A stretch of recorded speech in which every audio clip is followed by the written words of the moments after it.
Welcome to the Light Gate. We are coming to you from the beautiful city of New Orleans in Louisiana, at the United Public Radio Network at 107.7 FM and the UFO Paranormal Radio Network at 105.3. We are on Roku, Facebook, and YouTube. We are on many stations across the globe. We have many people from different countries listening in with us. And I like every time I say it. And we have a really great show for you today. These are people who we love. We can't. Preston, take it away. Thank you, Dolly. Thank you all for joining us on episode 68 of The Light Gate. I know Dolly's sound is not perfect. We had some trouble with her speakers, so we're making do. But yeah, thank you for joining us. I'm super excited about our guests. We had them, several months ago, and we were very well received. We had a great time. They've got a new book out. I love the subject, so we get to that in just a second. Let me introduce myself. For those of you who haven't been here yet, my name is Preston Dennett. I am your host, and my lovely co-host is Dolly Safran, subject of my book, Symmetry. She is a contactee, and we've now been doing this show for, a year and a half now, I think. Almost 2 years. Pretty excited about it. It's just getting bigger and bigger. Our producers are very happy with us. We're reaching a pretty wide audience, so I couldn't ask for more. It's all because of you guys. So thank you so much for joining us tonight. And before we get to our guests, I just want to spend 5 minutes, no more, I promise, Dolly, on saying hello to all the lovely people in chat. And who do we have here? Lots of familiar faces. Hi, Jen. Can't wait. Yay, we are getting started right now. And Sonny Burnett couldn't make it today. He's going to catch the replay. But Sonny, I hope you see this. Thank you for the super chat donation. You guys are awesome. I'm seeing a lot tonight, so you guys are really just warming my heart, making me feel so good. Who else we got here? Olivia. Thanks for joining us. And namaste. You are here every week with us. Dolly and I are so thankful. You're just a delight and so generous and a really wonderful, beautiful human being. So thank you. I'm not sure who you are. I have some sneaky suspicions, but I don't know. But either way, thank you. So I just absolutely, you have my endless gratitude. And you too, Bob. Thank you so much. I'm seeing you here each week. So thank you very much for the generous donation. Helps a lot, you guys. It really does. Who else we got here? We got Janie Mashburn. Hello, Dolly. And hello, Preston. And Louise, always joining us. Ready for a great evening. Thank you, Louise. And we got quite a few people in here. I'm excited. Painting the Sky Kingdom. Hello. Sandra, hope you're doing well, Sandra. And Fun Talks TV and Crypto Mojito. That sounds interesting. That's good. Okay, and next we got Star Orchid. Love these wonderful Mondays. Thanks to both you and Dolly. Thank you, Star Orchid. Thank you for the donation. Thank you for being with us tonight. Thank you for the kind words. You are awesome. We love you very much. Hi, Chris. I'm doing well. I hope you are too. It's good to be alive here on Earth, and it's good to be a part of this universe, because what greater gift is there than just to be? All right. Who else do we got? Oh, Jen, thank you so much. So awesome. You guys are really just so in a giving mood today. So thank you. Wow. Scarlet Fire. My friend Ray Fowler has an entire book called Synchronicity File. Oh, I love Ray Fowler. I've got all his books, but I don't have that one, so I guess I don't have all of them. I'll have to check that out. About it today, by the way. Yes. Book about synchronicity. Wonder if you were thinking ahead. I don't know. Exactly. Okay. Rhythm Richard. Just turned on YouTube to see you guys going live. Love the serendipity. Well, there you go. That's what our show is about tonight, Rhythm Richards. That's pretty interesting. Okay, who else do we got? We got Brian Morgan. You know what time it is. Yes, it's showtime. Susan, hello. Oh my gosh. Hi, Susan. Fun Talk says, Dolly, your mic is a little off. Yeah, we are aware of it. We're trying to do the best we can. I have a microphone and it died. Nobody can hear me. Well, I can't hear anyone when it's on, and it's freaking me out. So we're gonna buy a new one tomorrow. Yeah. Well, you sound. I mean, I can definitely understand you. It's a little tinny, but we'll just have to make do, and we'll try to fix it for next time. Louise, thank you so much. Louise. I don't know what to say other than thank you, thank you, thank you. Much gratitude to you, my friend. We love you. Terrence Wills, I made a live one. Hello, lovely. All right, I better get started pretty soon. I'm going to get in trouble. Hello, Janice. Who else we got here? Sectoid, I didn't already say hi. Yahira Medium. Yahira? I think that's close. Nicholas Neisler and all kinds of people. West Decker says, Dolly looks lovely tonight. Yes, she does. Susan Alloway. Oh, Susan, you know I love you so much. I think you're just the coolest person ever. Hi, Renee and Rhythm Richards. Please look into some New Zealand encounters. Okay, you got it. Email me and I'll remember, but I'll put it on my list. I've covered a few, just so you know.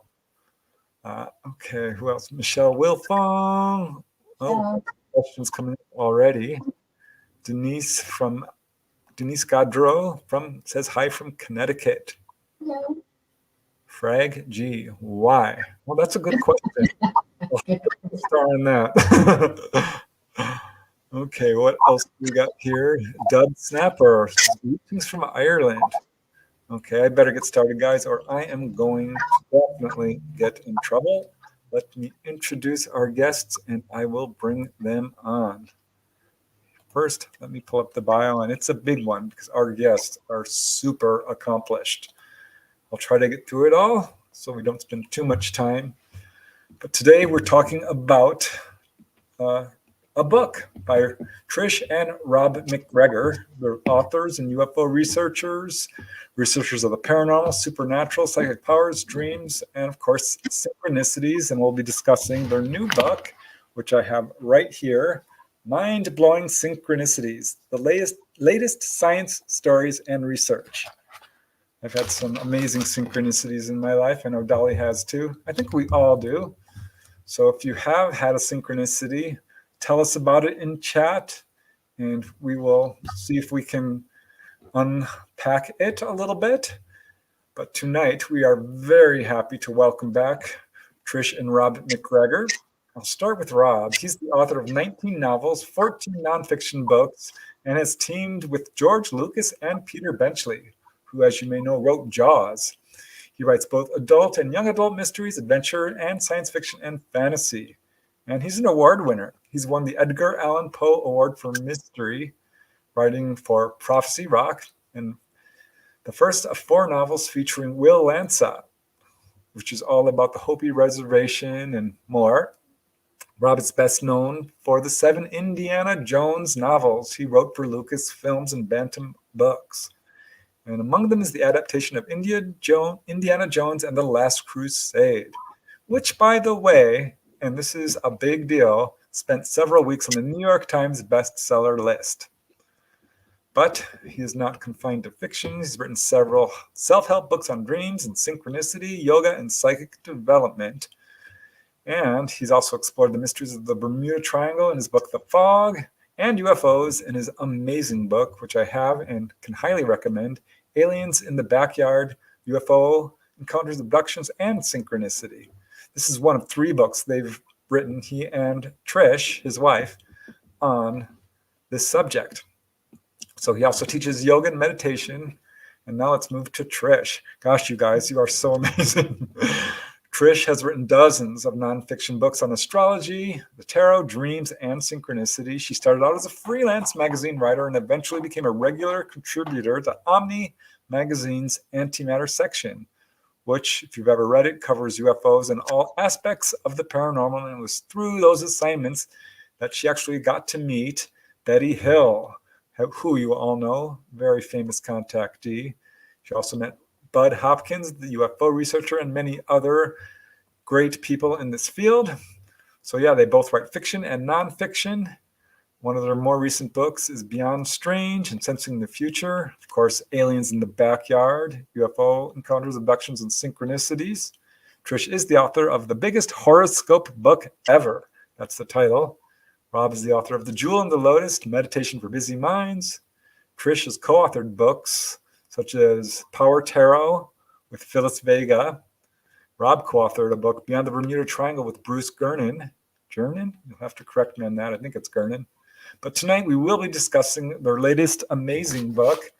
I'm just over halfway through it. Mind-Blowing Synchronicities, the latest science stories and research. They do live in South Florida with 3 cats and a noble golden retriever.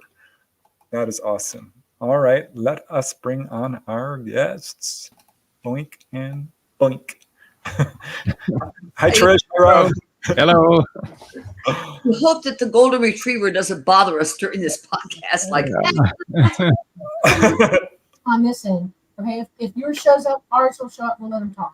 Okay. okay, They'll take over the show. good. So glad to have you guys back. You were so much fun. You guys are such a joy. You're such a bright light. And I think an important part of the whole field here. Made so many contributions. So it's a real honor and a delight to have you back. So thank you, thank you, thank you. And Preston, I really want to come to your house to see your library. No, come on. I think we did mention that we also have a podcast, Mystical Underground, and you have both been a guest a number of times on the. And you're coming back in a couple of weeks. Awesome. Yeah. It's always a joy to be on the Mystical Underground. What time does that air, by the way? Well, we recorded at 1 p.m. I'll send you a link, Preston. Okay. And it usually comes out a week or two afterwards. All right. Yeah. I think that's kind of fun to do it that way, honestly. Yeah, we can edit. All right. So yeah, I know, reading the book, it's really amazing, Trish and Rob. I love synchronicities. I think they have so much to say about the universe and ourselves and our life path. I've had several synchronicities, but yeah, let's just lead into that and tell us how you started researching synchronicities, because I know this has been a big part of both of your research for quite some time. When I first met Rob, one of my first questions to him was, do you know what synchronicity is? And he said, yeah, I think so. And I thought, okay, this guy has potential. It was 40 years ago. Yeah, I was working as a newspaper reporter and interviewed Trish for an article related to the Cuban refugees who had come into South Florida a couple years earlier, and she was teaching English as a second language, and that was how I met her. And she did ask me about synchronicity, and when we started out writing together, we attempted to write a book on synchronicity, but we just didn't really have the tools at the time, and we weren't able to do it. But years later, we came back, and so we've done several of them. So for those who aren't aware, how would you define a synchronicity? And, are there different types and this sort of thing? Yes. Synchronicity is a similar experience, unrelated through cause and effect occur, and it's meaningful. So basically, it's a meaningful coincidence is what we're talking about. And many different kinds of them too, I think. Like when we wrote Aliens in the Backyard, that started off with Rob having met this abductee from Quebec. And when we started looking into it and realized the whole story was filled with synchronicities. I mean, talk about that Quebec guy. Yeah, Charles Fontaine. That's not really his real name, but he's quite a private person and works in the aeronautic field in Montreal, but he lived 45 miles or 45 minutes outside of Montreal. And so he'd get up at 5 o'clock in the morning and let his dog outside and start his day. On this one particular day, the dog didn't want to go outside, so he kind of nudged him with his foot, pushed him outside, and then he looks, and there's in the backyard is adjacent to a farmer's field, and in the farmer's field are these beams of light coming down. I think there are 9 of them, and he was just fascinated by them because there was these colors, rainbow colors, that were swirling around inside each of these tubes, and they were going up like they were pulling something from the earth up into the craft. But he couldn't see the craft; he could just see see these tubes coming down from the sky. And so he woke up his wife and had her come out and take a look. And she said, "Yeah, I told you the other day when we were watching television that what I saw something when I was like this when I was coming home." And you just nodded, you weren't paying attention. So anyhow, as they were talking, suddenly these beams of light are coming closer and closer into the backyard. So aliens in the backyard, that's where it comes, the title comes from. And then this vessel suddenly appears disc shaped, and it comes and it's vertical, like, a quarter standing up, and it comes between Weeping Willow Tree and their house, coming right towards them. And his first reaction, Charles' first reaction was reach down and grab the dog to take inside. And as he's reaching down, the next thing he knows, he's in the shower, taking a shower, and he doesn't know what happened. Wow. And his wife is sound asleep in the bed, and the dog is in the house, and he knows something very strange happened. But he continued on his day, went to work as like a managerial type job. He closed the door of his office and just started crying. I mean, he had no idea what happened to him. He didn't believe in UFOs. He thought that he thought it was something that was, from Hollywood and movies. And he thought that, well, if there really were UFOs, the U.S. military would tell us all about it. Yeah, right.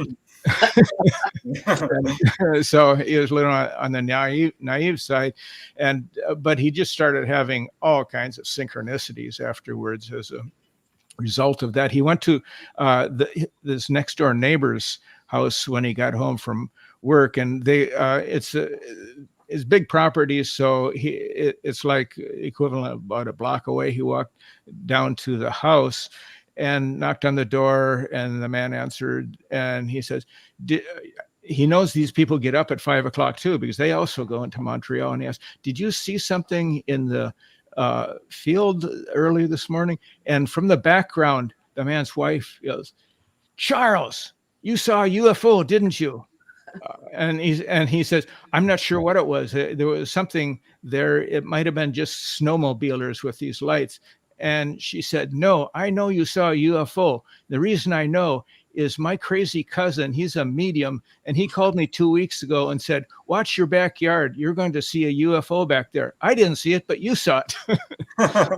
So that was how the synchronicities started. And then everywhere he would go after that for several weeks, he'd be 25 miles from town doing something, and he would run into that same couple who lived next door to him. It's just a number of strange things. And he had to go to a pharmacy to get some sleeping pills because something to sleep, because he wasn't able to sleep. And the pharmacist said, "You saw it, didn't you? Where was it? Inside or outside?" And he said, "What are you talking about? You had an alien encounter, didn't you?" And he said, "How did you know?" And then the man referred him to a friend of his that you need to talk to this man. And so things like that were happening. Why did the pharmacist say that to him? Just because he was asking for something to help him sleep?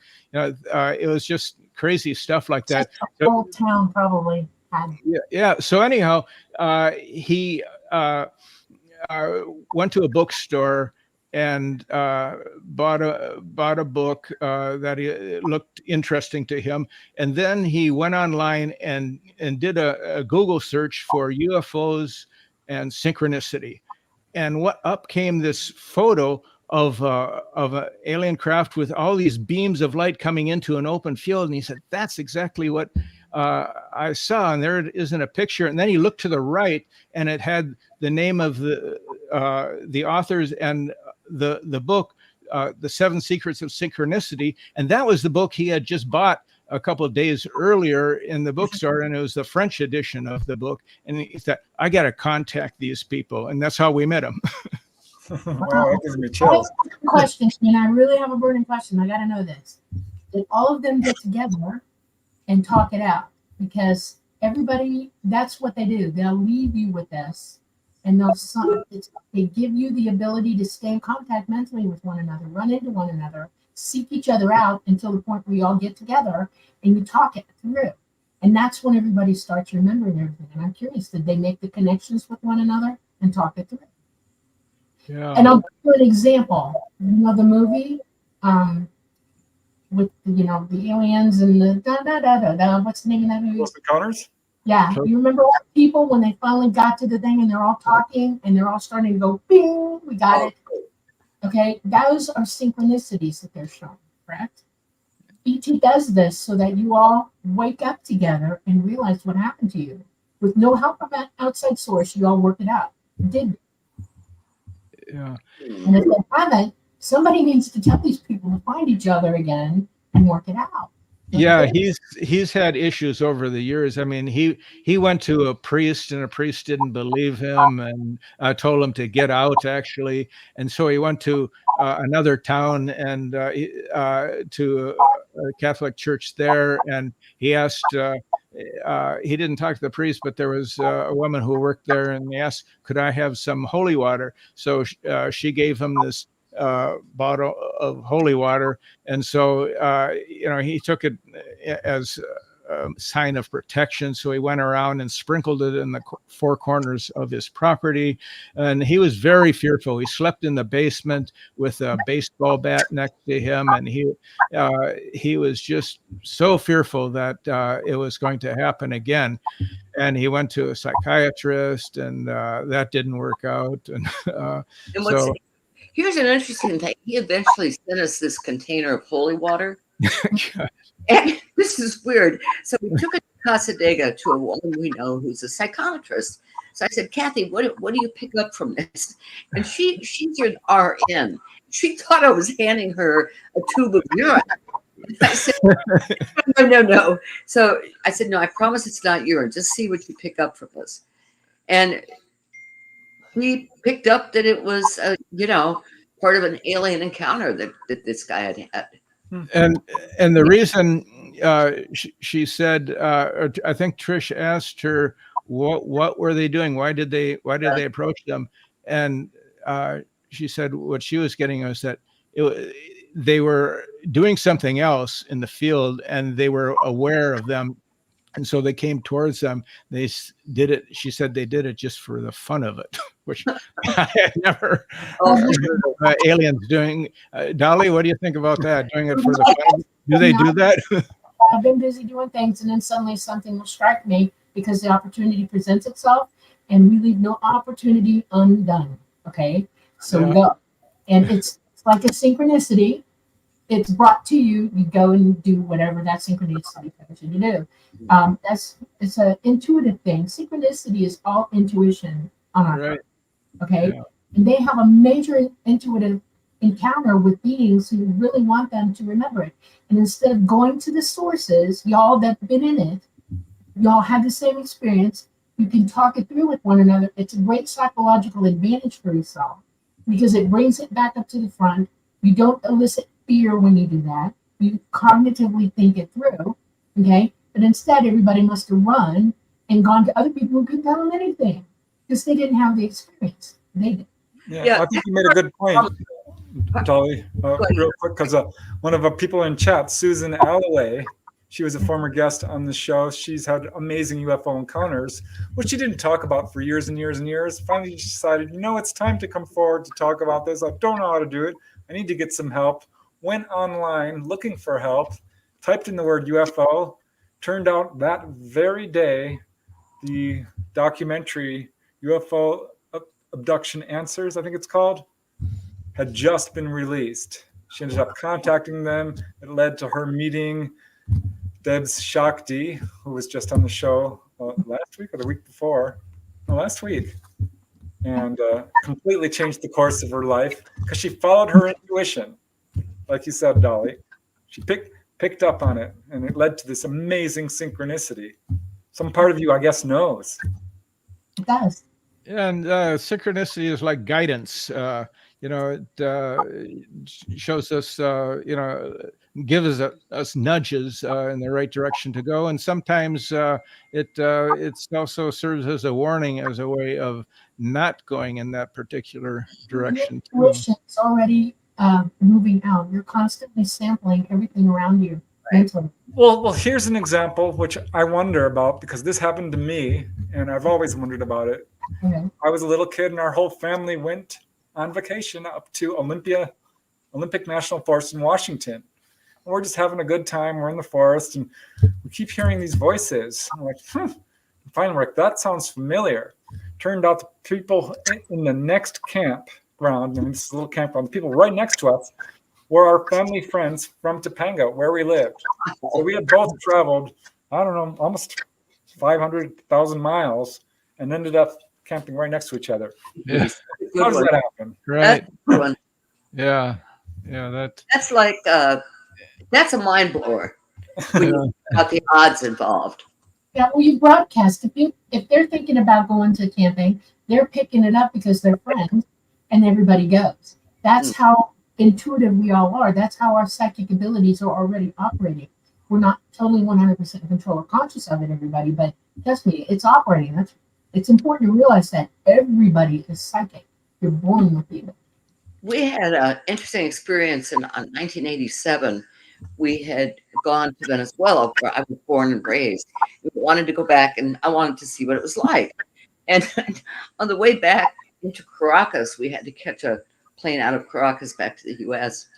And back then, there was no TSA, but there was a big room that everybody came into where all these young men are standing around with guns. Yeah, like machine guns. Because the trade between Venezuela and Colombia was really vibrant. So everybody has to open their bag, kind of like TSA now. Well, the guy in front of us only had a briefcase, and he was wearing this very proper three-piece suit. And, Rob and I are thinking, okay, this is an office guy. It's going to open his briefcase. There'll be papers.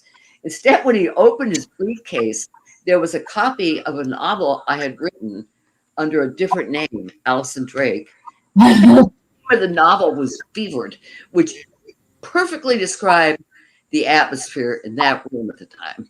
Yeah, and there was nothing else in that briefcase. That was the strangest thing. And this guy was also very tall, like 6'6". And then he went into the airplane, and we went in the airplane. We never saw him again. It was very strange. Trish. That was a Man in Black. It was what? That was a Man in Black. Yeah, I think so. Yeah. I wouldn't doubt it. All around. Now I'm curious, what year was this? When did this happen? 87. Oh, wow. 87, right? Did you say 87, Trish? 87. It was 2 years before Mega was born. Yeah. Okay. Yeah. Yeah, I love synchronicities. We just had a guest on this show, Nomar Slevik, who was talking about his book, UFOs Over Maine. And he was trying to get it published. And of course, the publishing industry is not super friendly to UFOs. And he was sending it out, getting rejection. He finally just gave up. He's like, you know what? I'm going to self-publish it. Good. Did all the work it takes to go self-publishing, which is a lot of work, between proofreading and formatting and getting a cover and so forth. And he finally got the book back from Amazon to proofread for a final time. He was ready to go. What comes in the mail? A publisher had accepted his book. That's interesting. What did you do? Yeah. Did he go along with the other publisher, or did he? No, he did. Oh, he did. Okay. Yeah, he went with the publisher, Schiffer Books, which by coincidence or synchronicity was the publisher I use, who published my book, which I ended up leaving because they're, while they put together a great book, the royalties are not so good. Yeah. And he ended up, basically doing the same thing. But he learned a lot, and it was an important thing. And I think he made the right decision. But it was so weird because it was that very day. Yeah, that's great. I mean, that's beyond intuition. I don't even know how to describe what's going on there. Yeah. That's when the inner universe meets the outer universe. That's synchronicity for you. Yeah. Now, there was one case in your book, Trish and Rob, that really kind of hit in the heart center, where this guy had a dream that he was robbed and killed and had a whole near-death experience. Do you remember this one? Andy Paquette. Yeah. It's like, oh my gosh. And then he lived in Amsterdam at the time. That's the one you're talking about, right? Yep. And he dreamed that he had gone down a particular street, and he was confronted by two men who took him into an alley, and he realized they intended to kill him in the dream. Well, they did kill him. And in the dream, he leaves his body and he's thinking, am I dead? And then he's thinking, it's not too bad to be dead. It's pretty peaceful. Yeah, he turned up. He turned up in his girlfriend's apartment in New York. Yeah. Of course, she didn't see him, but he saw her. And then afterwards, as a result of that dream, that was just encouragement for him to finish up what he was doing in Amsterdam and return to New York. And then, as he was getting ready to go, he went to get his ticket and get some money out of the bank. And he's walking along, after going to the bank, he's walking along the street, and he realized, oh, this is the street I had that dream on.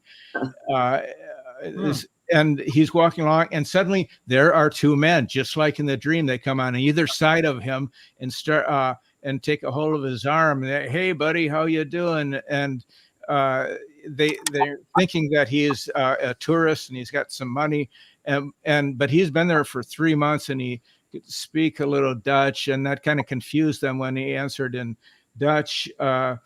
And they were continuing on, but he was thinking, oh, this can't be like the dream, because in the dream there's a little alley up here, and because he'd been down this road many times and he'd never seen an alley, but there had been some scaffolding up there blocking the alley. Now the scaffolding was gone and the alley was there, and he knew that he had to do something right away. So he just shouts as loud as he can and breaks away and runs over to this newsstand, and then they just left and ran off. But the dream saved his life, because if he would have kept walking, the might have repeated the whole dream and taken into that alley. And in his dream, there was already a dead guy in the back of that alley where they were dragging him, and shot him right in the neck in the dream. So, wow. That was a scary one. When I read that, I'm like, wow. Yeah. He's spent 20 years of precognitive dreams like that. He's kept track of them. Yeah. So I guess precognition is in a way related to synchronicity. Well, it is. It's a facet of it, definitely. All psychic abilities are part of synchronicity. And telepathy too. You think about an old friend from college you haven't heard from for many years, and all of a sudden that person calls. Now, was that a precognition? Was it telepathy? But whatever it was also synchronicity. Yeah, they're all the same thing. Yeah, just different flavors. Like you said, Trish, there are many different kinds of synchronicity. It's just different flavors of psychic ability. Telepathy. Psychometry is when you touch something, okay? And then telepathy is you don't have to touch anything. It's just all you're hearing it. It's coming into you. You're a really good receiver, okay? And then there are people who are really good transmitters, okay? And that's a different type of telepathy. You wouldn't call it that. There's another name for it. And I don't know what y'all call it, but I know that there's another name for it. I'm having a hard time. Yeah. Sometimes there's when I have these synchronicities, there's a feeling that comes over me that it's just a knowing. Like one time we had this cat, I think cat's name was Fox, and it disappeared. He had been gone 3-4 days. And I just had this feeling. Told Trish, that cat is going to come back Saturday night at midnight. And she said, "Why do you say that?" I said, "I just have that feeling." So that Saturday night, we hear a knock on the door at midnight, and right at midnight, and it's our next door neighbor, and she's holding Fox in her hand. Said that Fox had come to her. She was in the courtyard and saw Fox and picked him up. And I had no idea why I said that, but it was identical to what happened. It's wow. Well, I'm beginning to get a clearer picture about it, because also in your book you mentioned about this novel that a novelist wrote about a sinking ship. Yeah. Yes. A very famous shipwreck. You want to tell that story? Yeah, that was it. I think it was the Titanic. Right. Okay. Yeah, I don't remember the story. But a guy named Robertson, I can't remember his first name, wrote a novel that took place, I don't know, 12. I think he wrote it like 12 years before the Titanic sank, and the novel. In the novel, there's a ship called the Titan, and it hits an iceberg and sinks. And it's basically the story of the Titanic that was written years before it actually happened. I heard about this, and in his novel, there weren't enough lifeboats. Right. Right. I mean, he had it right down the line. Yeah, but the size of the ship was very similar to the Titanic, and there are a lot of similarities. Preston, that happens a lot with people who write fiction. I really think that fiction sometimes, or creativity, is a way into that precognitive stage. Talk about hurricanes, Trish. Yeah, well, I've written about hurricanes twice, and the first one was called Category 5. And about a month before it came out, Katrina happened in New Orleans. And so my editor called me up. She goes, Trish, you got to be on these radio shows. They're looking for somebody who knows a lot about hurricanes. I said, I don't know. I said, all I've been doing is studying hurricanes for this book. No, come on the show. So I went on, and I thought, okay, after this, I'm never again writing another book about hurricanes. Well, that turned out not to be true. So I wrote another book. Words. And that one came out right at the same time that Andrew was just forming off the coast of Africa at the time. So it was 1992. And there were so many similarities between my storm and Andrew that it totally freaked me out. I have not written about hurricanes since then. Yeah. And somebody commented, that Trish heard about Andrew and then immediately wrote this book about it. But no, she had written that book a year and a half earlier. You can't write a book and a month later it's published by a major publisher. It doesn't work that way. You're lucky to get it out in a year and a half or two sometimes. So my father's best friend was Mike Gray, and he was an author. He wrote both fiction and nonfiction, but he wrote this nonfiction book about the dangers of nuclear power, particularly the possibility of a nuclear power station having a meltdown. And the book was released, and it was doing okay. And then guess what happened 2 weeks after? 3 Mile Island. Wow. Yeah. And that got him on the news. He absolutely predicted it. The book skyrocketed. It ended up becoming a movie. No, it was that movie that came out with Jane Fonda. What was it called? I forget. But I forget too. But I remember Jane Fonda there.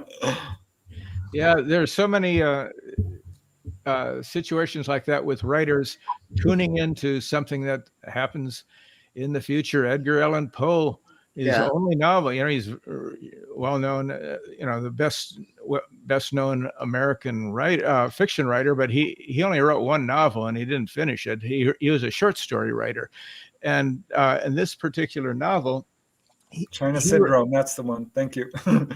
Yeah, that's the movie. Thanks, guys. Can always call on the chat. Sorry, Yeah. Rob. That's okay.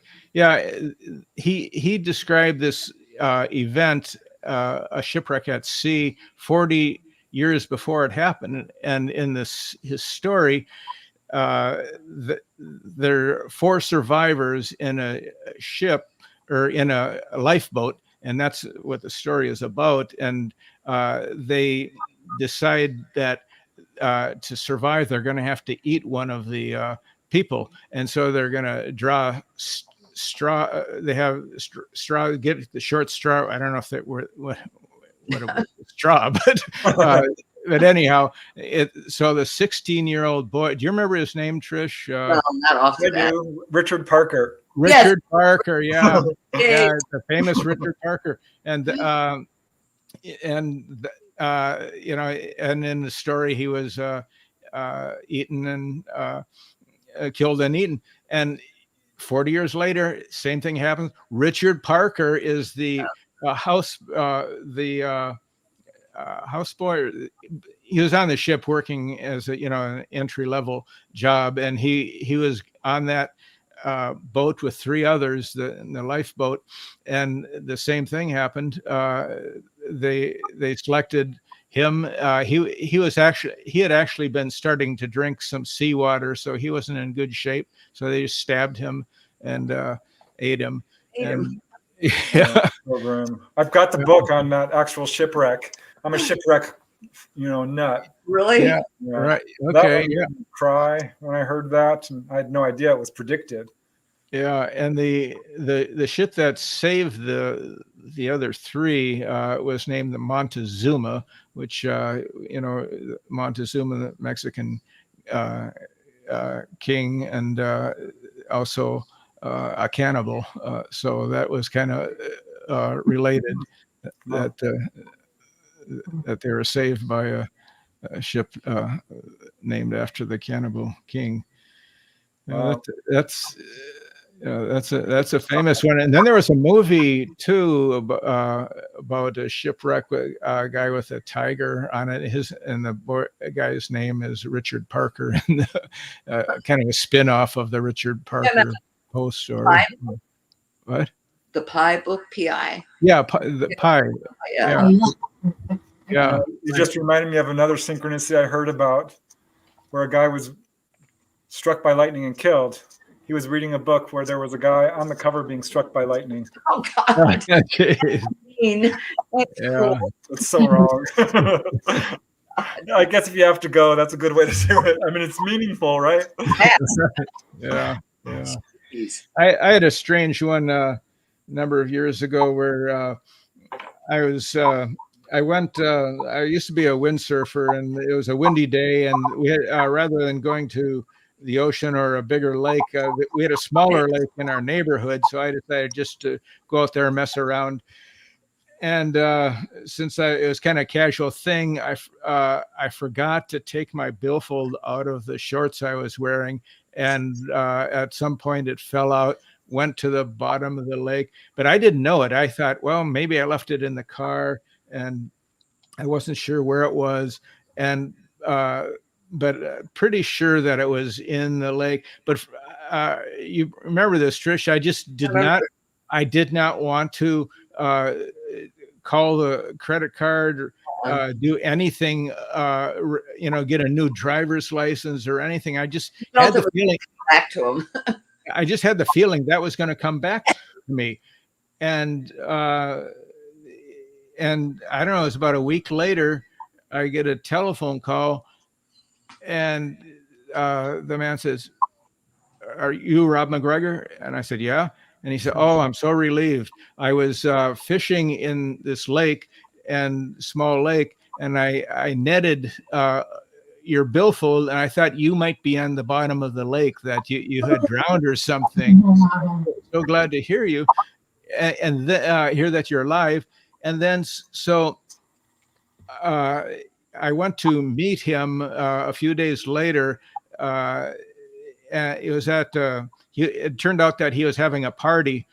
He was East Indian, and it was a lot of these guys were in the garage, and I can't remember his name now, but there were 3 guys with the same name. So one of them I talked to, he didn't know what I was talking about. He finally got to the guy, and I said, "Hey, you look familiar." And then I remembered he had before I'd gone windsurfing, he had come to my house and he had a lawn service, and he was asking me if I would like to hire him, and I said no, I just do it myself, and that was it. And so the guy who found my wallet I had met him ahead of time, so it's strange how things come together like that. It's amazing. The synchronicities that are always the strangest to me are the tricksters.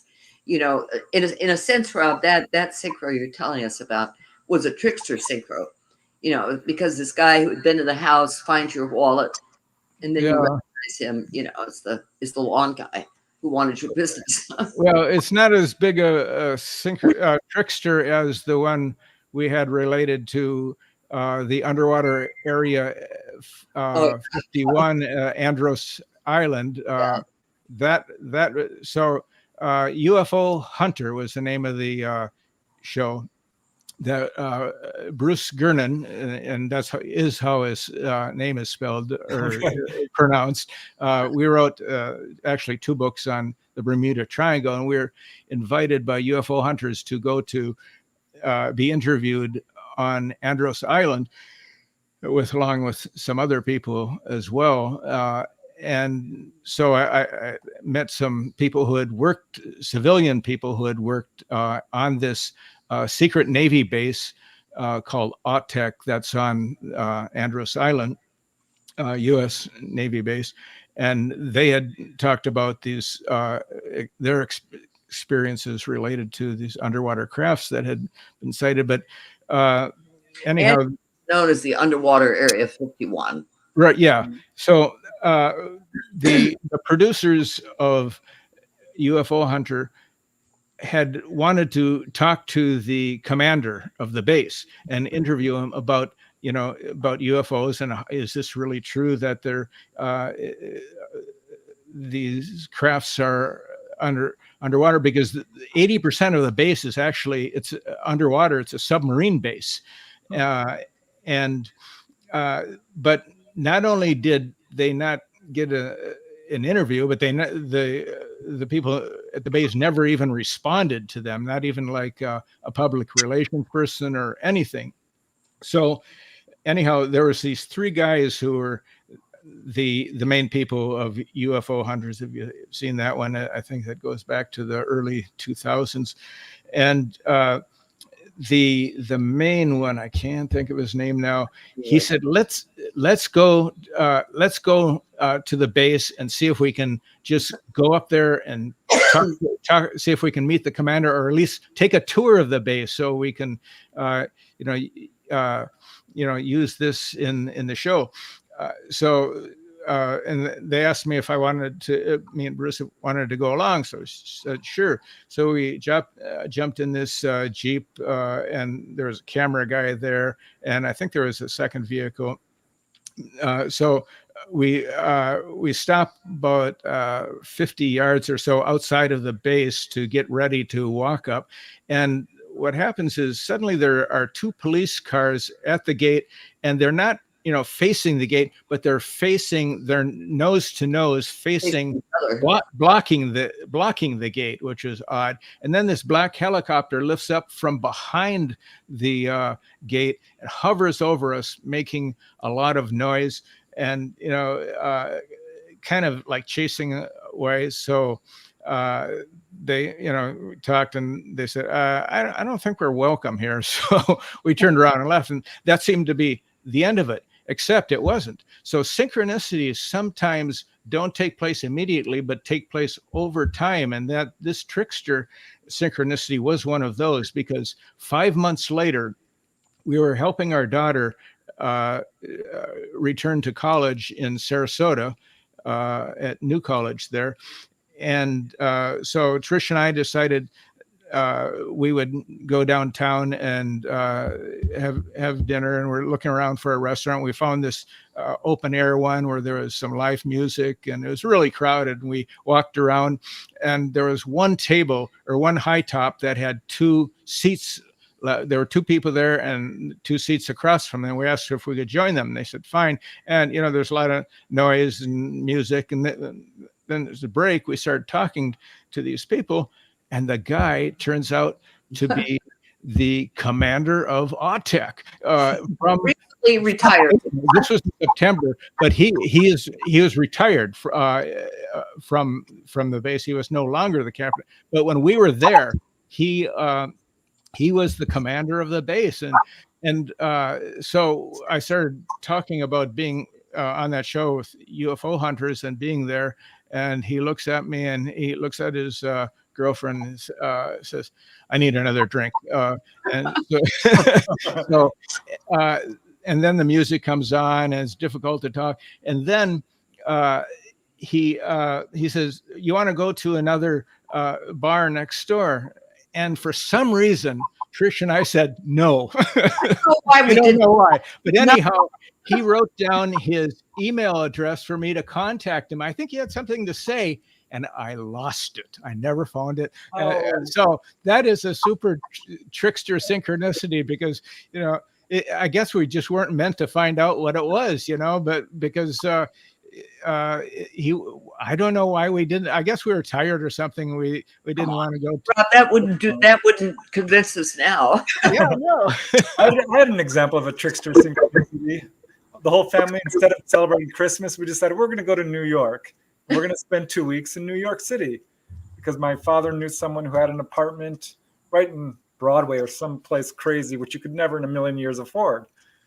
We were all there. My parents went out, and there was 5 of us kids. Mark, my older brother, couldn't go. And we got hungry in the middle of the night. It's New York City, so we're going to go out looking. We wanted raisin bread. Don't know why. Don't ask. But we're searching. We could not get any raisin bread for the life of us. We goes into the store. Nope, have no raisin bread. We're like, fine. We just gave up, went home. And my mom comes home with raisin bread. Like, Mom, why did you buy that? She's like, I don't know. I just thought you guys might like it. We just kind of all looked at each other. Wow. Yeah. That's good. We were wandering the streets of New York City looking for new raisin bread. You're making me hungry now. Yeah, things like that. It's just coming together like that. That it shouldn't happen. And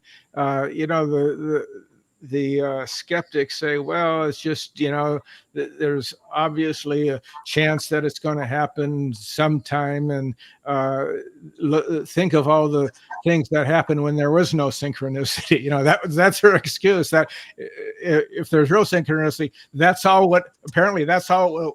everything would be synchronicity, is the way they react to it, because, because it's rare, yes, but for some of us, it's not so rare. It seems to happen quite often. You develop your intuition, yeah. Someone's on here on the chat was saying, yeah, I get them all the time. Yeah. I mean, we've got our daughter now. She's out in the San Juan Islands holding whale tours. She's on a whale tour boat. And she even calls up and go, Mom, Dad, I just had this great synchronicity. So we've even got her primed for this now. Okay, recognize them. It means you're onto something. It's confirmation. It's, it's a warning. It's something. I love it when it happens. Okay, we need to take a quick station ID break, but got some more stories I want to share and definitely hear from you guys, because there's that whole book about Baron Trump that was published years ago. Oh, yeah. In fact, I took some notes on Baron Trump. That is a wild one. Yes. Yeah. So before we get into that, let me just let you all know that you are watching The Light Gate. I am your host, Preston Dennett. My lovely co-host is Dolly Safran. Our guests tonight are Trish and Rob MacGregor. We're talking about their new book, Mind-Blowing Synchronicities. Check it out. It's so cool. Synchronicities have a lot to teach us, I think. But I do want to let you know that we are streaming live on several platforms. We are on the United Public Radio Network and the UFO Paranormal Radio Network at 105.3 FM and 107.7 FM, streaming from the beautiful city of New Orleans in Louisiana. We are on Facebook. We are on YouTube. And if you have Roku, check us out, because guess what? We're on Roku too. So that's it for the station ID. Huge shout out to Michelle De Roche and Emilia Pisano and their show, which is so amazing. Check it out. The Outer Realm airs live each Wednesday and Thursday evening from 9 to 11 p.m. We love them so much. It's because of them, Dolly and I are doing this show. So thank you, Michelle and Emilia. And okay, let's get back to synchronicities. But before we get to the Barron Trump story, I love the synchronicities that save someone's life.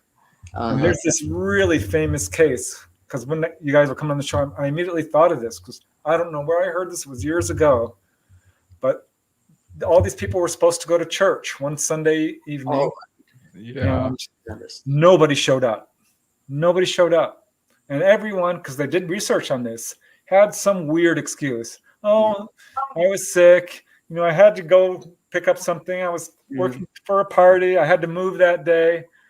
There was a bunch of people. I think it was like 10 or 20 people. Nobody showed up. It was 15 or 20 people. Yeah. Yeah, that church blew up. Would have killed them all. There's a gas leak or something, and it blew up. I think it was in Wales, possibly, that it happened.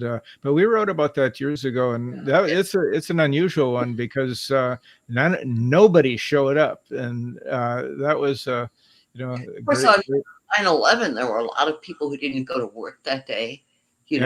Lives were saved. I mean, that happens with every mass event. There are people in on it. That just happened with that plane crash in South America. You may have seen it on the news. It was tragic. What was that? There was a plane crash like 3 days ago. Killed like 60 people. There was a whole bunch of people who didn't make the flight. Yeah. Right. Yeah. Yeah. Those and there's cases where one person twice decided not to go on the plane, and both planes crashed. But then it happened a third time, and he died in that one. He didn't he didn't change his mind. So he was fated to die in a plane crash. There was also somebody who's on the Titanic who didn't make that, and then was later killed on one of the warships or something. Yeah, the Lusitania. That was in your book. Lusitania, right? Yeah, a lot of stories like that. Yeah. Molly Brown on the Lusitania as well, and she still survived that. She was on the Titanic, and I think it was the Lusitania. She survived the Titanic, and then she survived the Lusitania. You know that, right? Wow. I'm pretty sure. Yeah. She had more than one boat ride that ended badly, and she never died. Huh. Yeah. The Barron Trump. Yeah. The Barron Trump novel. I saw someone who had a copy of it, because I didn't believe it. I did not. You saw the copy of the book? Yes. Really? Yeah. Barron Trump's Marvelous Underground Journey is the name of the book, and the author is Ingersoll Lockwood, and it was written in the late 1880s, I think.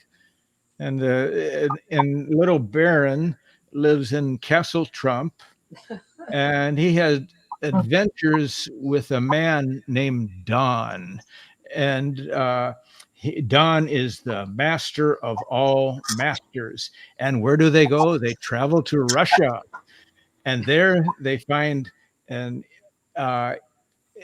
a portal, interdimensional portal, which allows them to travel to many other places. So that's the basis of this story.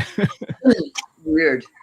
It's insane when you think about that. Yeah. Now little Barron Trump is not so little anymore. He's a pretty big guy. I think he's but I wonder what he thinks about that. It's another example of, like you said, Trish, creativity. Leading to it's like who named him? His mother. Named him Barron. Yeah. Wow. Yeah. And someone else mentioned The Simpsons. They're very famous all over the internet for having predicted this and that and this and that.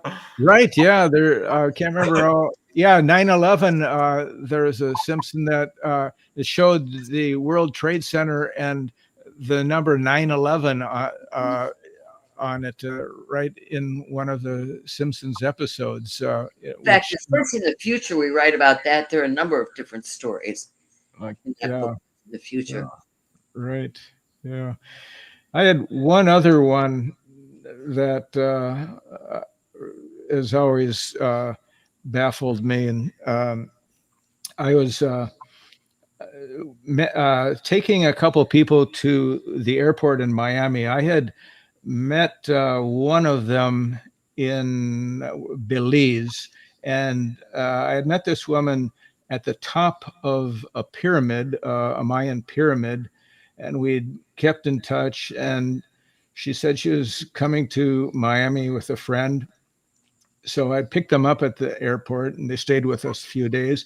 And then I took them back, and the guy, her boyfriend, he was like a new age spiritual guy, and he had a little church or a little congregation. And so he, on this trip back, there was just this feeling. It was a kind of a spiritual discussion, of course, but there's just this feeling that was in that car and in this discussion. And this car passes by, and I look, and the license plate said Zen 665. And the guy, I can't remember his name, said, "Wouldn't it be interesting if now we saw Zen 666? Now, 2 minutes later, a car goes by and it has the license plate Zen 666. That one has really baffled me, because then I saw that same car, or at least I would say, I can't say for sure it's the same car, but the same license plate a couple years ago, the Zen 666 again. So no. When we went to the San Juan Islands to visit Megan, we had something similar happen to us, not with Zen, but she drove across the country with her dog, Riley. So we were hitting her and saying, "Oh, you're like Steinbeck with Travels with Charlie with this dog." And went to a bookstore at Anacortes, and Rob went up to the counter and asked the guy if he had any Travels with Charlie. So they did. They had a hardcover version selling for like $75 or something. So yeah, and the amazing thing is, I asked him if he had the book Travels. You know, there's thousands of books, and I think most of them are used books in this store. And I asked him for Steinbeck's Travels with Charlie, and he reaches down and pulls it up. You know, I mean, how did it was right there. And then so I took it and showed it to Megan. Travels with Charlie. You want to tell the rest of the story, Trish, since you started? Yeah, okay, this is great. You're so cute. In these islands, there are ferries, so you have to wait for the car ferry to get back to Anacortes. So we're in line at the car ferry, and this van pulls up next to us with a guy in it who's got a dog with him. And Megan says, "Oh, what a cute boxer." So I rolled out my window. I said, "Hey, we've got a dog here too. What's your dog's name?" His dog's name was Charlie, and he was traveling across the country with Charlie. I said, "Oh my God, what a synchronicity!" So anyway, we had him on our show last week. Yeah, he wasn't going anywhere. He was just traveling around, and he had been to all 48 states, I think. Every national park. And all these national parks. And so, just because it was such a crazy synchronicity with Travels with Charlie, and there was Travel with Charlie next to us, we invited him to the podcast, and there's definitely guidance there. He didn't have too much to say on the podcast, but it was interesting. Interesting guy, though. I mean, yeah. One of my favorite books is a book about a near-death experience. It's called "What Tom Sawyer Learned from Dying." Not the Tom Sawyer that we all know, but an actual guy by the name of Tom Sawyer. It's by Sidney Saylor Farr. It's a beautiful book. This poor guy had a car fall on him, and he had a near-death experience. And it just completely changed his life. He became very spiritual, very psychic, completely altered the course of his life. And he became interested in quantum physics, of all things. And so he started picking books to read. And finally, he goes to a quantum physics professor It says, if I want to learn quantum physics, what books do you recommend? And he wrote down 5 books. Those were the exact 5 books he had read. Precisely. No others, no less. Just those. I love that book. I love those, these synchronicities are so, when it happens, I always get chills. I'm like, oh my gosh, this is like a sign from God almost. Right. Yeah. Yeah. It's always the question of what is the source of the synchronicity? I always feel it's like, a deeper part of itself that, that is maybe a greater reality than we live in, and then we're in the everyday world, and that's a much greater reality, spirit world, and that synchronicity is kind of on the border between the two worlds. That's the way where I kind of look at it. It's a reminder, a connection that there's more to reality than we're experiencing. I think it was David Bohm who called it watch it, just drew a blank. Implicate and the explicate. Yeah. Implicate and the explicate. And the implicate is, and synchronicity lives along the border between the two. Yeah, right. The explicate is the everyday world, right? And the implicate was this thing inside. Yeah. It's weird. There's that guy, I forget what state he's from. He's been struck by lightning, 7, 15, remember it?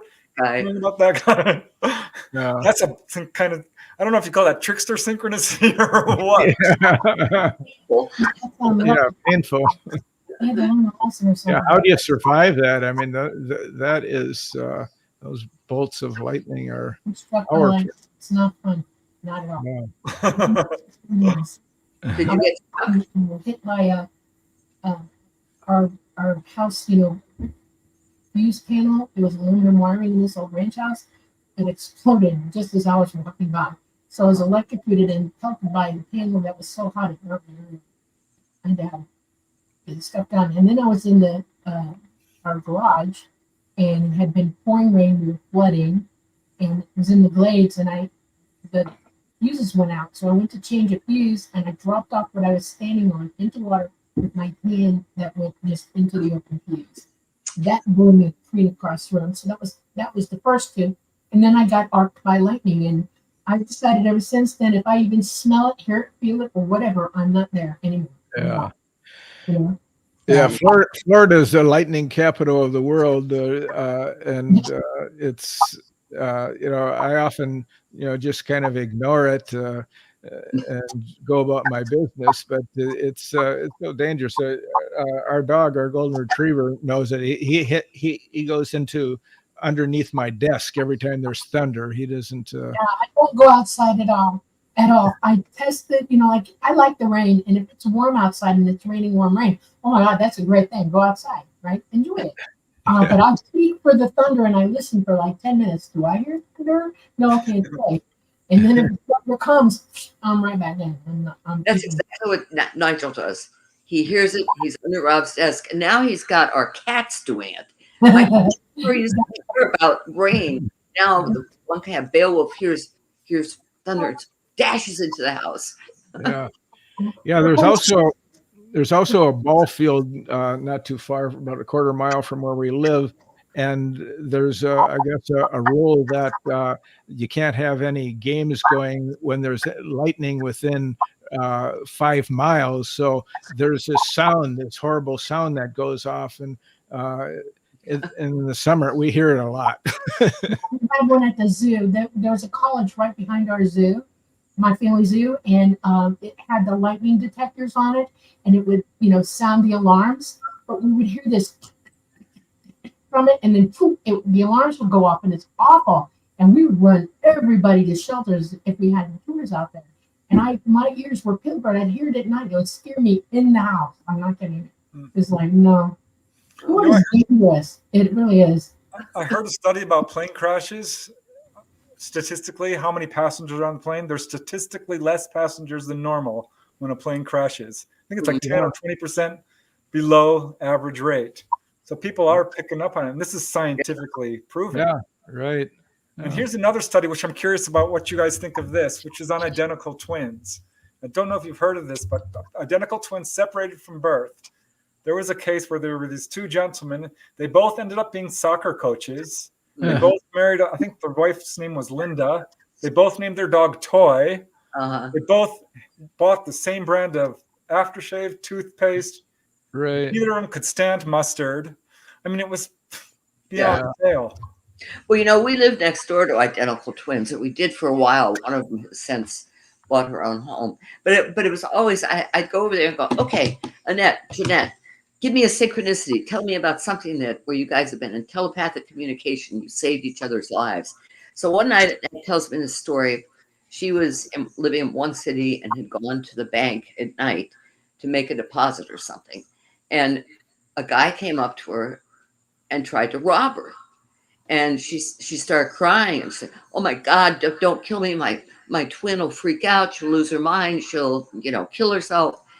And it turned out that at the same moment that was happening, Jeanette was asleep in her house and things started falling off the shelves, waking her up. I mean, it's just the stories these two have. There really is a truly deep, deep connection. So that story about the people who had all these similarities, that makes perfect sense. Well, here's a story. I was just surfing the internet one day, and I think it was on the MUFON website, and this isn't even a UFO story. These 4 kids, friends, were walking through the forest, and they're good friends. And one of the kids suddenly has this impulse, rushes up to his friend, and pushes him to the ground. And his friend, of course, is furious. He's like, "Why the F did you do that?" These are young kids.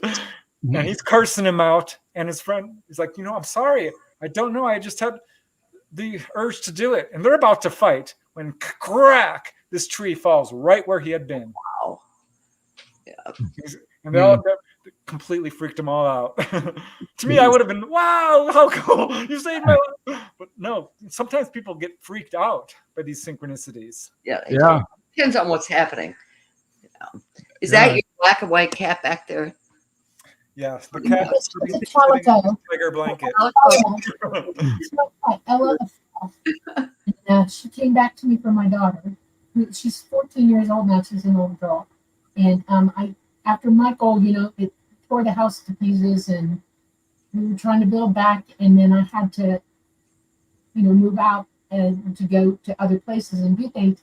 And I wasn't where I could bring her with me, so my daughter had her all this time. Oh, There she goes. And I just got her back. Like it? Does she like it where you are? Yeah. She's a little senile now, I think, and Preston realizes that she doesn't hear well. So we tested her today and pretty well. She doesn't hear. Living in my daughter's house, it doesn't surprise me. My son-in-law plays, he's a musician and he writes music. He's got a degree in it and a producer's degree, and he plays the guitar. Preston, I know we're going to be talking to you in a couple of weeks on the Mystical Underground, but do you have any interesting news stories you've encountered, you and Dolly? Does. I'm interviewing Dolly now for Symmetry 2. Oh, really? Okay. So I'm having a lot of fun with that. Yeah. She's gearing up to do a speech in Virginia. Yeah, you're going to send me the link. Yes, I am. I promise. We will have it probably by tomorrow. Okay. And Right. I've been doing my PowerPoint. Okay. And you know how serendipity happens at the wrong time? Well, I've been serendipity to death. Okay.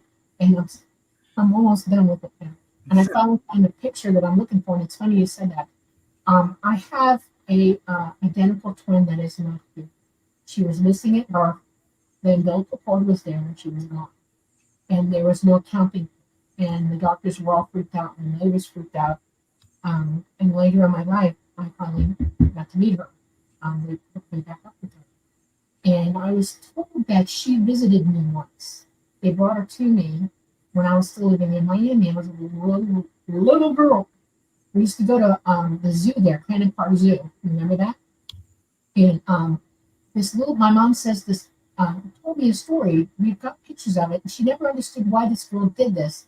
And then on the other side of it, they told me, and I just found it. That's why I had to have those pictures. I was standing at the fence looking at something, and this little girl right up to us, went next to me, put her hands on the fence too. My dad was taking a picture of me because he thought it was cute, but he got both of us. And as soon as he took the picture, she walked away. Well, when you look at it, you go, damn, that's twins. It's got to be. Her hair's just a little bit longer than mine, but it's the same me. It's just, she looked just like me from back. And they told me that's her. And I was looking for the picture today, and I found it.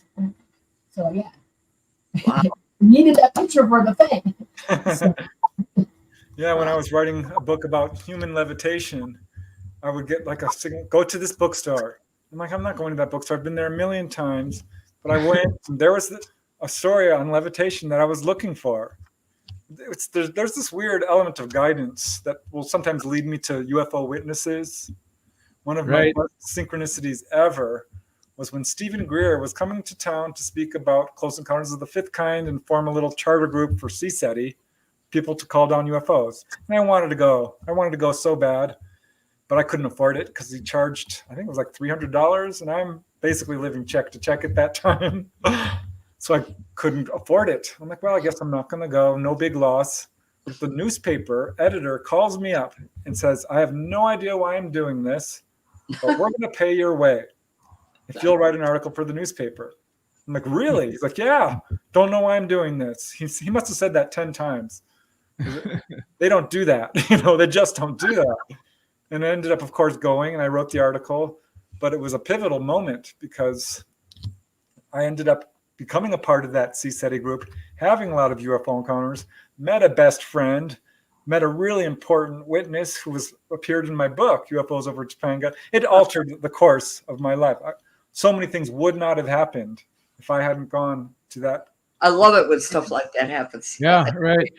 Sometimes, a book will just, like in a bookstore or a library, it would just fall off the shelf in front of you. You pick it up, and it's meaningful. There's something in that book or the title of it or something, that you've had that experience, right, Trish? With that happened to me with Carol Bowman's first book on children's past lives. Yeah. I was in Borders, just doing my usual browsing thing, and literally this book fell at my feet. I picked it up. I thought, wow, this sounds interesting.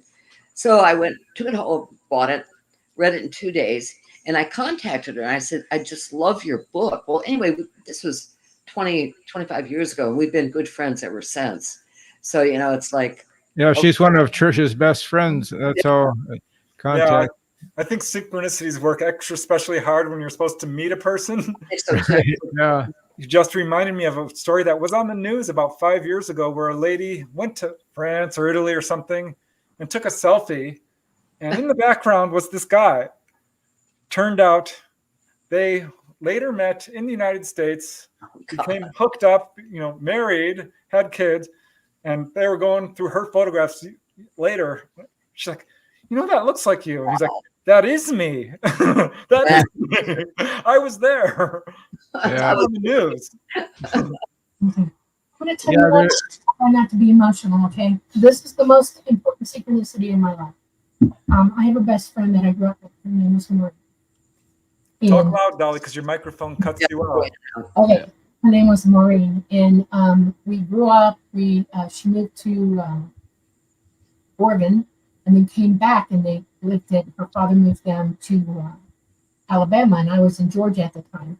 Well, her daughter is my goddaughter, and I had gone to Miami for her to be born around Christmas time, but she was born in January. I missed the actual birth.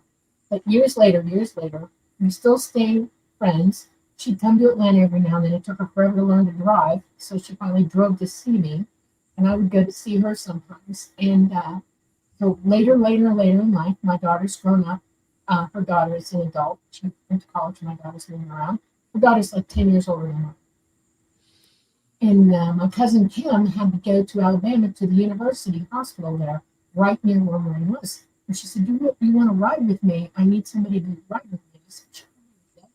And I'm halfway through the trip, I'm thinking, Maureen is on my mind. And I said, you know what? I'm going to call her and see can you just like drop me off? She lives right by the hospital. Will you just drop me off so I can visit her? And she said, sure. And then you go to the hospital and pick me back up. She said, nope. I made the phone call, no answer. I called her sister asking her where she was, and I got the information that she was in the hospital. Most likely like that. And I went, oh my God. I said, don't tell her I'm on my way there right now. She said, how are you doing that? I said, just never mind, I'm going to be there. She got me out, walked in the hospital, found out where she was, walked into the room. Her mom was next to her. She looked dead in the face and like, 10 minutes ago, you were coming. And it blew me up. I was in the process of getting a kidney transplant at that time, and her brother, I had the same blood type as her. And I would have given her marrow if I could have, but I was getting a kidney transplant, so I couldn't. So her brother could give her marrow. So when she was in the hospital getting marrow from her brother, I was getting a kidney. And afterwards, we were keeping each other company every single day.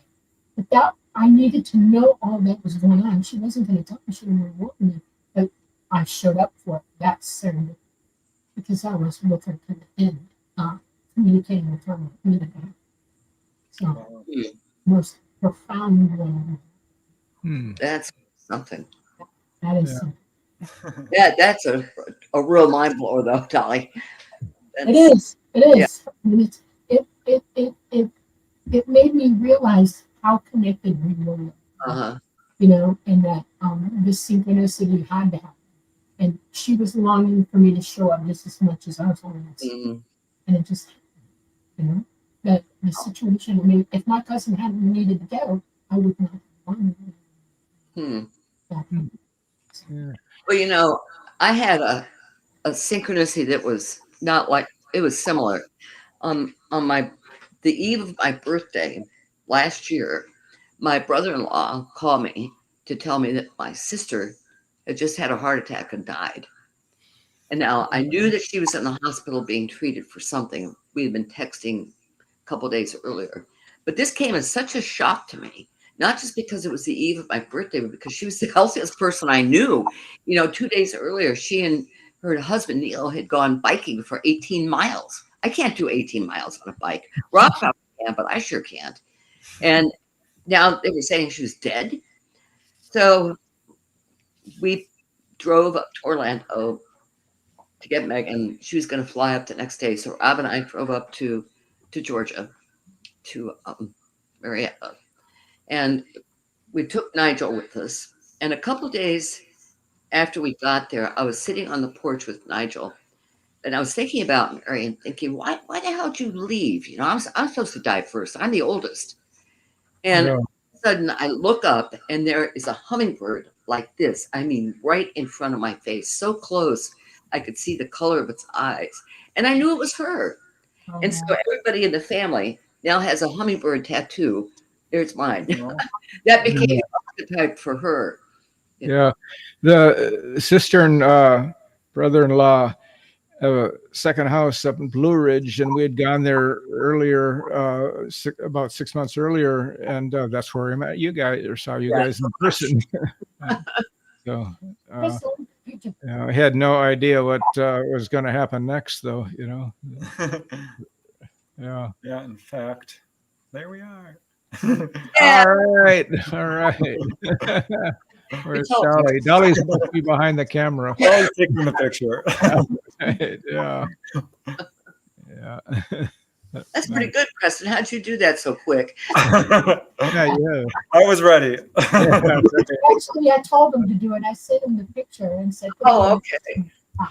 Well, Dolly was intuitively knowing that this was going to come up. Also smart. It was a no-brainer. Okay. You know, your mention, Dolly, of hospital reminded me of another great synchronicity that involved out-of-body travel, out-of-body experience. You know, there's many people who have died and come back, or been in surgery and have left their body and have been up by the ceiling and seen the surgeons and seen the equipment, and are able to later describe the procedure from outside of that they saw from outside of their body. There's one particular case, though, of women left her body and traveled through the hospital and up another floor and outside of the hospital, and saw a sneaker on a ledge outside of a particular room, and then she's back in her body. And so when she is recovering, she tells this nurse about that she had gone out of her body, and the nurse said, well, that's interesting, we hear that occasionally. But she said, then she tells her the story about the shoe. And so this nurse, she goes all over the hospital, looking out into rooms, looking out the windows, and she goes to the next floor, and she finds she finds a shoe, the same color, the same description. So that was amazing, and she ended up writing about it. That was an amazing story that really verified out-of-body experiences. Yeah, I heard a story kind of similar to that. It's in one of my favorite books, Dreams That Come True. I've got a lot of favorite books. I think it's by David Ryback. But at any rate, he interviewed this nurse who kept having these dreams that she was going to the hospital where she worked, and she'd be changing the sheets and the bedclothes for this patient. She said it was in this dream she was struggling to do it. It was like really hard to lift the sheets and change the beds and do all this. And she would speak with the patient, and she goes to work, and she's going along, and she goes into this hospital room, and there's the patient. Patient looks at her and said, I just want to thank you for coming in and changing my sheets. You're the nicest. She did not. This was a dream she was having. Wow. She was going out of body, apparently physically manifesting to change this person's sheets who really needed care. It's really hard. Those dreams where where you're barely moving and you're just struggling. Said it was like that. Walking through molasses, every movement was really hard. Yeah. Those were out-of-body experiences. Preston, what dreams? Dreams That Come True by David Ryback. Okay. I love there's a novel by that title too, right, Trish? Shoot, I just drew a blank. Yeah, it's close to that. Yeah. But it's different. Yeah, I can't think of it. I have a lot of precognitive dreams, and there was one story in there where a gentleman had a dream that his wife died in a plane or a train crash, got hit by a train, and it seemed absolutely improbable, couldn't happen. And of course it did. It did happen. And he was absolutely devastated because he didn't warn his wife. He didn't think it was precognitive, but it was. And that was I think it's the very first story in the book. Was she in a car when she got hit? I think, I don't fully remember. I might have garbled the story up a little bit, but he dreamt about it and it happened. I know that. But I think, she was crossing the train tracks in a car, and boom, she lost her life. That book is filled with stories like this. Like one lady who kept having this dream that her infant son would drown in a lake. Over and over again, she had this dream where he walked up to the lake, fell in, drowned. And one day she's on vacation, and suddenly she started to feel real dreamlike. She's like, gosh, this scene looks familiar. This is my dream. She turned and she saw her little son standing next to the lake, ran up to him, scooped him up, and apparently saved his life because he didn't drown in the lake. They didn't go back. Yeah. I like it when precognitive dreams turn out that way. Right? Like that Annie Paquette dream, where he saves his own life because of a dream. Yeah, that's why that one particular story was so touching, because he died in that dream. He experienced that. Right. Yeah, it's startling. Yeah. So that book you mentioned, it's very close to a novel called What Dreams May Come by Richard Matheson, which is a great novel about the afterlife. Really enjoy it. Cool. Yeah, it's a fabulous book. Yeah. That was the movie by Robin Williams, right? That's right. Yeah, that's true. And one of the few movies that got a lot of things accurate about the afterlife. Yeah, right. And now he knows even more. In fact, he was not long before he died. He was at a book signing in Georgia. I must have been visiting my sister, and we'd gone to this bookstore, and so I that's where I got the book, because it's, in fact, the book should be signed. If I'm remembering this correctly. Yeah, and I went up and talked to him, and I said, "I love your books," and he said, "Thank you." And he was quite old then. Yeah. That's a memory I just recovered. Oh. So I'll tell you, my mom was really, really psychic. She hated it, and she didn't admit it to anybody. That's why she was worried about me, because I was like odd what she could do. And we were all in the kitchen and we were cooking. My grandmother was in there, me and my mom, and my brother was sitting at the kitchen table. And suddenly she looked around the room and she said, "Bob, get the umbrella before you walk out. Get the umbrella now." And we're looking at her going, "What are you doing?"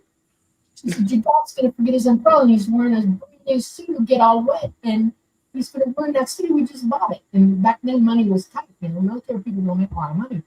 And so he comes in the door about an hour and a half, 2 hours later. He said, "Mary, thank you for reminding me of that." Now, we didn't have cell phones in those days. The phone was right there, the only phone in the house. She didn't make the phone call. We know she didn't. And I asked my mother, "She told me to do that." And I said, "I just got this idea in me, and she was telling me to get the umbrella." I was like, "Okay." And I walked away. I was like, okay. And they get upset because I'm psychic. Parents. And it freaked me out. And I asked my mother later, I said, "How did you know that was going to happen?" And she said, "I daydreamed it." And I said, "What do you mean daydream?" She said, "I had a daydream. You're just thinking and you see something in your head." And I was like, "Wow." And I said, "You realize it's precog?" And she said, "Oh, because it was pouring rain." We got out to walk to his car along the parking lot, and it started pouring rain. He had the umbrella open already. He was ready. And actually didn't get the notes. So here's a synchronicity from someone in chat, which I just have to mention from Fun Talks TV. "My biggest synchronicity that I had in my life was when I was a kid. I played with my friend the board game Jumanji for the first time. I came home and started watching a movie. It was Jumanji." All right. That's a good example. That is absolutely funny. That is really funny. Yeah, I loved it. Once I was driving with my dad I think I've told this story before, but it's a short one, so if you haven't heard it. I was driving with my dad, and he's, always teaching, spreading his wisdom. He says, "When you're driving," we were behind a big semi-truck. He says, "Never drive behind a truck." I'm like, "Why, Dad?" He says, "Because they will spit up gravel and it can hit your windshield and crack it." And so he got out from behind the truck, and this little tiny sports car swerves around us, accelerates, hits up a piece of gravel, and cracks the windshield. I looked at Dad, and he's like, my dad was psychic. He would never in a million years admit it. But he was. Little things like that would happen with him. Yeah. I just remember another story. I just read about this, and I don't think it was in our book, though. This couple were watching a movie called Wild Goose, and a goose smashes through their window and lands right in their living room. So, Wild Goose. Oh, that's funny. That's a short one. A short story. So, what's the message of a synchro like that? Yeah, what does that mean? You're thinking of, I guess. I don't know. Well, here's a question from chat from Fun Talks TV. It turns out, is intuition from within or from external forces? It's within. Yeah, I think it also is both. Yeah, it's your kind It involves both. Yeah. And you're either transmitting or receiving. Intuition is literally you receiving something from all around you. It can be halfway across the universe too. I mean, people get cold willies for no reason at all, and they've never figured it out. It's usually something in them connecting with something. Dolly, have you ever been able to communicate with a cat? I mean, like to say, with a cat. Yes. Yes. What happened? Explain it to me. I had a cat, his name was Salem, and I rescued Salem from a bush he was hanging by a rope. He was nailed to a fully bucket. And I saved him, and I brought him home, and I raised him up, and I was taking care of him. Now, we've had 2 cats named Salem in my life. My daughter doesn't really understand about this when I was a young person. And my mother didn't like the name Salem after I named him Salem, and she said, let's call him Bagheera. And I said, okay, I love that name too. That's a good name. And we had him for years and years and years, and we traveled around with him. And when I came to Georgia to start college up, because we were moving from Florida to Georgia, he was in the car with me. And he wrapped himself around my neck like a fur collar. And I could hear him. I didn't have air conditioning. He said, we do. Hear him in his head. And so I did. He didn't jump out or anything. He just stayed around my neck. Well, a few years later, after we'd been in Georgia for about 3 or 4 years, this cat died at 22. I had an extra neighbor that hated animals. And my cat disappeared off the face of the earth. And I mourned him for a year and a half. I knew he was still alive. I knew he was somewhere. I knew I was going to find him again. I just knew it because in my head, he was still talking to me. We were connected. Everything about me and this cat was in synchronicity together always. Okay? And my mom and dad were house hunting because they were moving. And I was hanging out at the house that day. And my mother came home and she said, are you here? And I said, yes. And she came in with a bundle and he was going, meow, meow, meow, meow, meow. It was my cat. And no, but it's because I had him tattooed. The last 4 digits of him so scared of him. Because we didn't have, chips in those days until the 70s. And I sat on the floor. He had a broken jaw that healed and one with a snatter tooth. Okay. And I went into a room with him and he talked to me for 2 bloody hours. He told me everywhere he was, everything he had done. He got in my chest. He would not let me put him down. And I bawled my guts out that day. And my mother said, I swear to God, I can hear him talking. These same words. And I said, I just thought it was in my head. She said, no. He's saying mama. He's saying lost. The man, bad man. He said, bye-bye, hello. He said, Bobby, my brother's name. And I was freaking out. The whole time we were freaking out. This cat never left my side after that. He lived with me again until I got married to my first husband, who met him. And that was that cat. I mean, there are things in my life, like if I came home from nursing, and I had a bad night, he was right by the door. He would want to get in my lap. He would pet me with his hand. He'd crawl up on my shoulder and pet me with his hand. It made me feel better. Okay. This cat was my everything. My mother called him my familiar, but I don't know about that. I just know that we were connected in ways that I can't even explain to you. And he was my cat for my whole life. I mean, I had friends say, you got to be a witch. That's your familiar. There it is. I'm like, no, I can hear him. I don't hear him. And then when I started, I was getting my certification, USD certification, so I could work on our family zoo. I was young. And one of the things that I did was I worked at a safari place in Georgia for a while, and I got to do giraffe and rhinos and camels, which I had to learn how to do. And then when I went back to the zoo, I had my dog Tippy, and I had a cat then as well. And between Tippy and the cat, I realized that I had something going on. They used to call me Mama Doolittle at the zoo because all the animals that didn't know me accepted me right away, including a big black,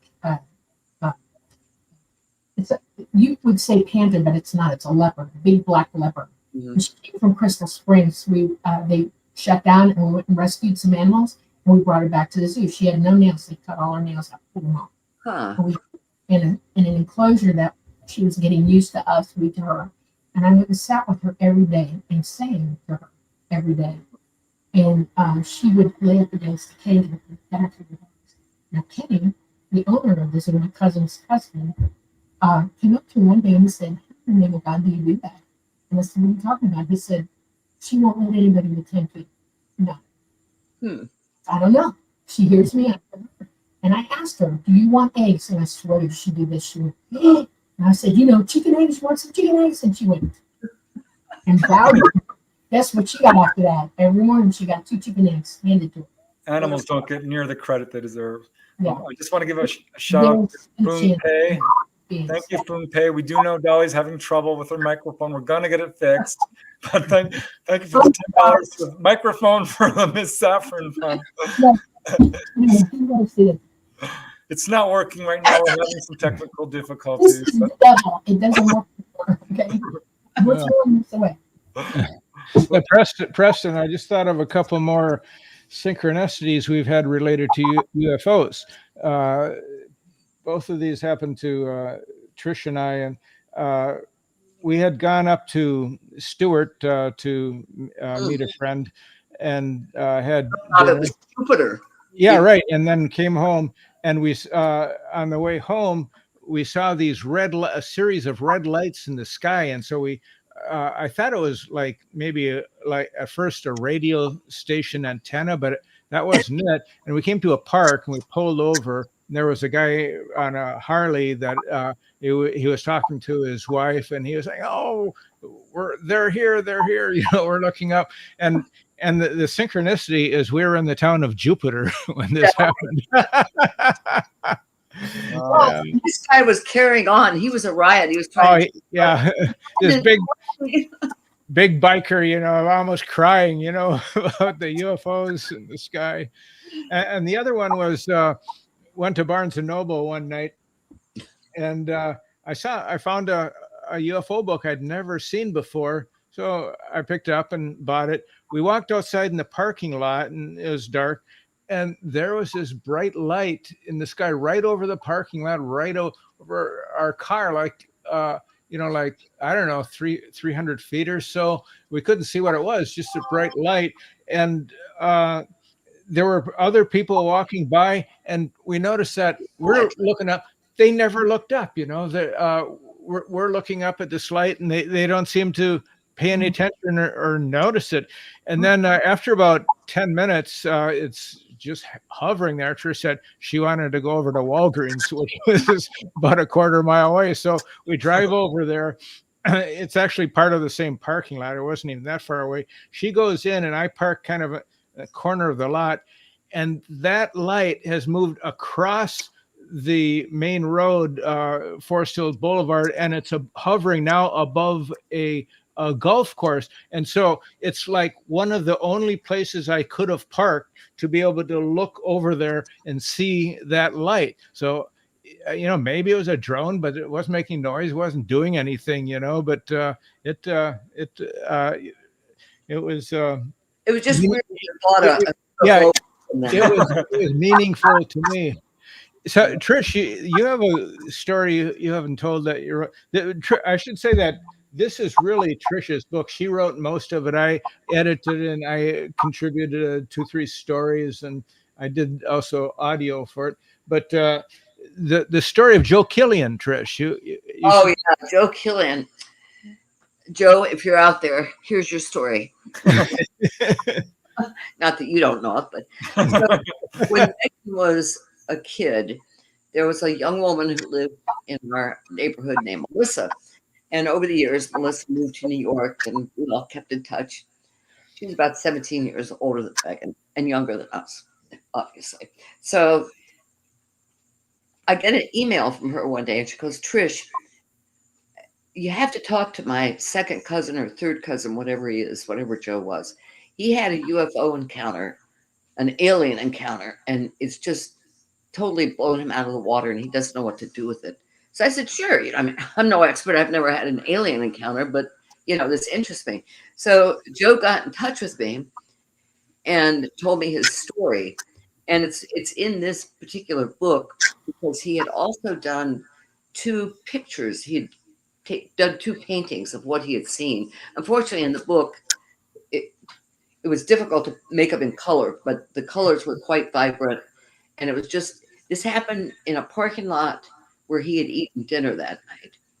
And he had seen this, what he thought was a person, come out and sort of strut across the parking lot, and thought there's something weird about this guy. So he catches up to him and realized that right then the sky just above him seemed to rip open, and this guy's left leg, he explains it, went up and the guy disappeared into this opening. Well, I mean, this is a guy who was a PE teacher who has never thought about UFOs or aliens or any of this. And he has this experience. And this happened in 2019. And what, six years later, it's still affecting him. You know? Yeah. Didn't he try to talk to the guy at first or say something to him? Because he was walking right behind him. And very strange. So I yeah, said, in fact, in the book that he did a couple of drawings, and yeah, he did. I think on page 55, you can see the But yeah, competing books. Yeah. It shows that's not Joe. That's the person he was following. And what is that rectangular thing? That's what he saw in the sky, isn't it, Trish? That I can't remember. That was this. I think that was what he saw in the sky, and that was like a portal. And that guy. Yeah, maybe that was it. But the strange thing, you know, how he went through the portal, it's like his body fell apart. His legs went right up. You know, it's one of the strangest stories. I think we've told this to you, Preston, before. Yeah. So, listening, I want to tell you something. A craft can remain absent. You can't see it. They can cloak. Okay, and it's not what you think. It's not like a cloaking device. The skin of the craft arrays so that it blends in with the background that it's in. And at nighttime, it's really easy to do for them. What you saw is a beam. It's an energy beam, and it's interdimensional beam. And it looks like it's taking you apart, but you go out of the dimension. So it looks like your legs might be ahead of you and behind you. The time is really weird. So you're not seeing him. You're seeing a distortion of him going up in that beam. I've had people tell me that I look really weird when I go up because I look distorted. You know, somebody told me I look like I was 10 feet tall. No, I'm not. I'm just in the beam. So that's what you were seeing. And if it was 2019, he was most likely someone who was going home, and they were just picking him up. And they'll do that. They'll come in stealth and they'll grab them. And maybe they didn't know that your friend was standing there, Joe, and just went ahead and got him. But anytime you see, talk to people, ask them if they see the beam come down in the light. Ask them what it looks like if they saw somebody go up in the beam, because it's not. It distorts you, completely distorts you, because it's an interdimensional beam. That's how it raises you up off the ground. You know? Yeah, that's good explanation. That is, He's been so puzzled about why this person seemed to basically fall apart, you know, as he shot up. He just was distorted going through the beam. Very interesting. Yeah. Wow. Okay, well, if Joe isn't out there tonight, then I'm going to make sure he watches this. He said he was going to watch it, in fact. Yeah. There's a couple of comments in chat which are really interesting because they're both about the lottery. There was a lady at my work who had a dream that someone shouted the lottery numbers at her. Good, play them. And so she played them, and she won. She won $10. Cool. Here's a comment from Bim Jim. Says, I know a guy who used to always buy lottery tickets with the same number. One time he didn't buy a ticket, numbers came up. Okay. Wait, because here's another one. That's a trickster synchronicity. This comes from Star Rick 8. Synchronicity ignored. Everyone really insisted that I wait before leaving work, but I left anyway. Turns out my team bought a lottery ticket at the end of the day and won $1,000 without me. Yeah. A lot of stories like that. I'm so sorry, Star Rick. That is unfair. Yeah. The sad stories about the lottery winners are the ones that, you know, win a few $1 million, and a year and a half, 2 years later, they don't have any money because of bad investments or, you know, things that go wrong because it's like, you know, they were meant not to have that money, apparently. Lottery ruined my life. I've seen that show. I had to watch it. Yeah. Well, we know a guy. Remember, we met him when we were getting a loan on a car or something. He had dreamed the lottery numbers and won quite a bit of money, like 150, 200,000. Remember this guy? He was a black guy. Oh yeah, right. Yeah, he was the finance guy from Right, he was the finance Mazda, right? Yeah, he had. Uh, Amazing. yeah, that was a strange thing. You know, we buy a car and finance guy comes over to our house. You know, because he liked us, you know, for some reason. You know, nothing happened or anything. You know, but I guess Trish is friendly and invited him over or something. I don't know. Come over and talk about your dreams and more Yeah, numbers. right. Wow. Well, we just got a few minutes, guys, so we're going to have to wrap it up here shortly. So much fun.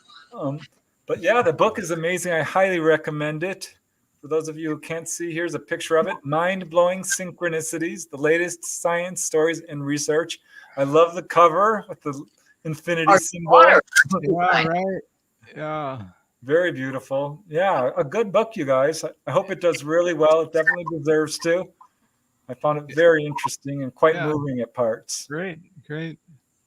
So yeah, any last messages you want to give to our audience? Because we have about 2 minutes left. What do you say, Trish?